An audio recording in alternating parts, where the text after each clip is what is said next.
Welcome back to another edition of Coast to Coast with J.A. Adande. I'm Israel Gutierrez. J.A., Derrick Rose continues to be in the news, continues to be in the sports conversation for not playing.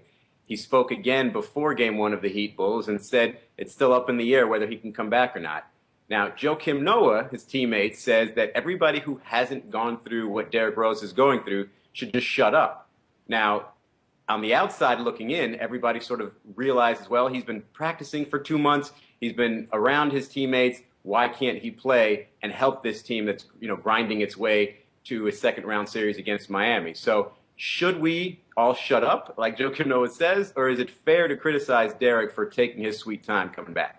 No, Joakim Noah is absolutely right. Everyone needs to shut up on this. And that's the only downside of the Bulls playing so well in his absence, is that it prolongs the story and puts more pressure on him to come back. But why should there be increased pressure if they are winning without him? And you're bringing up the potential of him actually setting the team back by coming back. You'd have to adjust to a new guy out there that most of these guys haven't played with before. Some of these guys haven't played with before. And certainly the entire team hasn't played with him this season. They've found a way to win. They have found a rhythm. Reminds me of when Jameer Nelson tried to come back in the 2009 NBA Finals after missing a good chunk of the season. What happened? It was a setback for the Orlando Magic. The players said you shouldn't do it, and they were right. And so if you're going to keep winning like this, if you're going to try to bring somebody back who's missed an entire season, hasn't played NBA basketball for an entire year, how exactly is that person supposed to help you win a championship?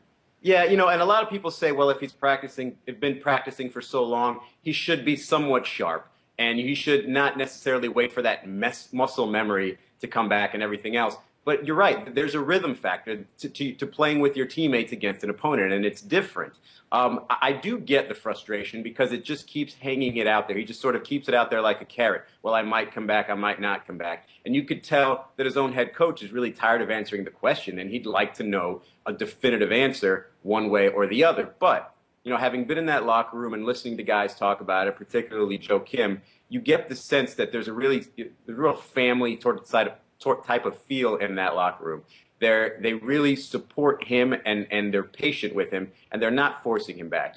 Most teams, most players in the NBA want to be able to shine without that superstar, and so they can get some credit of their own, and this Chicago Bulls team is doing that perfectly. So I now sort of get the idea that internally there is absolutely no pressure on Derrick, and that's why he's really taking his sweet time. And in the meantime, the Bulls are playing great basketball without him.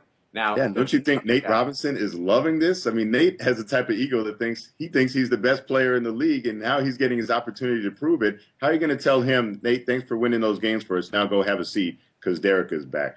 You just can't do that. And you talk about the difficulty in bringing people back. It brings up another issue with the New York Knicks and Amari Stoudemire. And I think it's slightly different because as much as they've been criticized for the inability of Amari Stoudemire and Carmelo Anthony to play together, at this point, the Knicks need more. They're having trouble scoring. That started in the Boston series. It's continuing in the Pacers series. And being around the Knicks near the end of the season, they actually were really hoping they could get Amari back because they need that extra scoring and rebounding that he can produce off the bench. So I think it's a different situation because the Knicks seem to be struggling a little bit more as of late. They could use Amari Stoudemire to come back more than the Bulls could use Derrick Rose. And who would thought we would ever say that?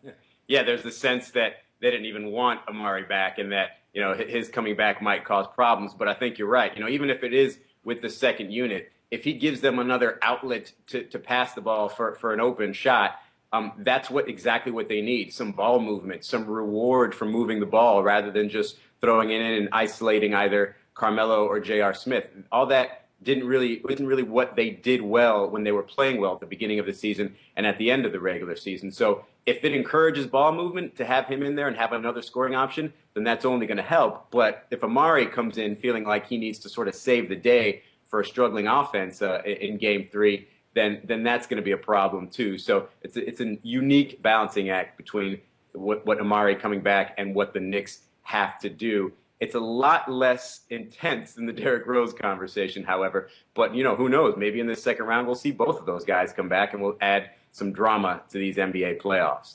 With J.A. Adande, I'm Israel Gutierrez. Thanks for watching another edition of Coast to Coast. As we come together to celebrate the commitment. Would you mind moving your enormous phone? You mean the enormously awesome galaxy? Search One Trick Pony. Aren't you a little young to have an iPhone? I think if they knew about the Nokia Lumia, they'd stop fighting all the time. I don't know. I think they kind of like fighting. The Windows Phone Nokia Lumia 920. Engadget's Reader's Choice Smartphone of the Year.